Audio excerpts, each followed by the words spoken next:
اپنے دور کا سب سے بڑا جہاز جسے ٹائٹینک کے ڈوبنے کے صرف 3 سال کے کم عرصے میں ہی ڈبو دیا گیا، جس میں ہزاروں جانیں چلی گئیں، لیکن کیوں؟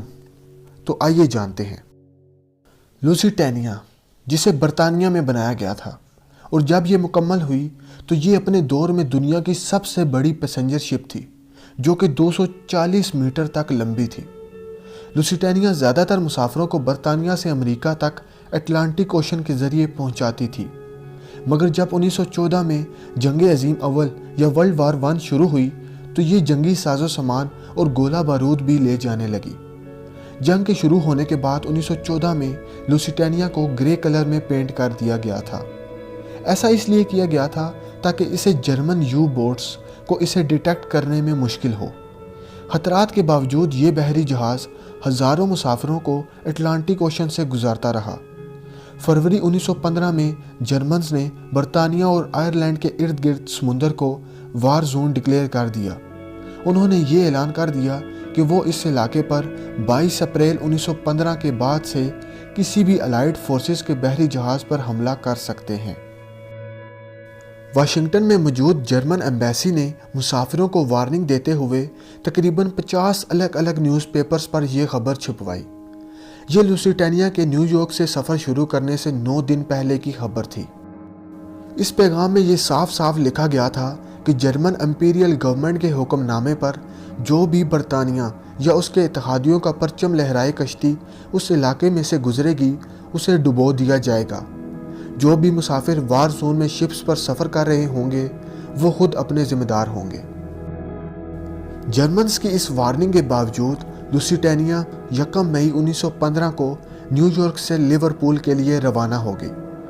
بہت سے لوگوں نے اس بات پر یقین ہی نہیں کیا کہ جرمنز ایک مسافر بحری جہاز پر حملہ کریں گے جس پر تقریباً 2000 لوگ سوار ہوں، خاص کر کے جس میں 160 نیوٹرلز امریکی مسافر موجود ہوں، کیونکہ ابھی تک امریکہ ورلڈ وار 1 میں نیوٹرل ہی تھا۔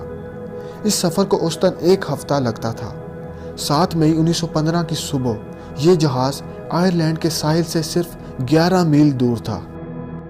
سفر تقریباً ختم ہو چکا تھا، مگر یہ شپ اپنے خوفناک لمحے کو پہنچ چکی تھی۔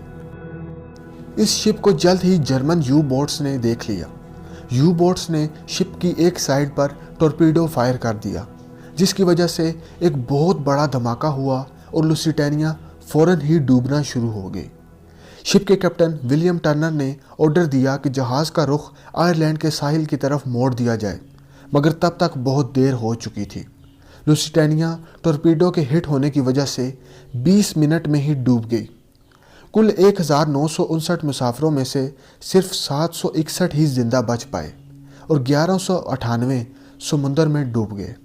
دھماکے کے بعد مقامی آئرش مچھلی رانوں نے اپنی مدد آپ ہی ریسکیو امداد کرنا شروع کر دی۔ درجنوں لاشوں کو بھی ساحل پر کھلے کفن میں لٹا دیا گیا تاکہ ان کی شناخت کی جا سکے۔ اس دھماکے کے بعد جرمنز نے یہ دعویٰ کیا کہ لوسیٹینیا پر حملہ جائز تھا، کیونکہ وہ اپنے ساتھ اسلحہ بارود بھی کارگو کر رہی تھی، جسے برطانوی فوج جنگ میں جرمنی کے خلاف استعمال کر سکتی تھی۔ چونکہ اس جہاز میں امریکی مسافر بھی تھے تو امریکی لوگوں میں جرمنز کے خلاف غم و غصہ بھی پایا جانے لگا، مگر امریکی حکومت پھر بھی نیوٹرل رہنے کی پالیسی پر قائم رہی۔ پر بہرحال بعد میں 1917 میں امریکہ نے جرمنز کے خلاف جنگ کا اعلان کر دیا تھا۔ دوستوں، اس جہاز کا ریکیج تو 1935 میں ہی دریافت ہو گیا تھا، مگر اس پر کی گئی مہم جوئی سے پتہ چلا کہ اس کا ریکیج ٹائٹینک کی نسبتاً زیادہ جلدی خراب ہوا۔ ٹائٹینک کی طرح 3 سال کے کم عرصے میں ہی یہ دوسرا دہلا دینے والا واقعہ تھا، اور وہ بھی دنیا کے سب سے بڑے جہاز کے ساتھ، جس میں کئی 100 جانیں چلی گئیں۔ تو دوستوں، یہ تھی لوسیٹینیا کی کہانی۔ مزید ایسی ویڈیوز کے لیے ہمارے چینل کو سبسکرائب کریں اور بیل آئیکن پریس کریں تاکہ آپ کو ہمارے آنے والی ہر لیٹسٹ ویڈیوز ملتی رہیں سب سے پہلے۔ شکریہ۔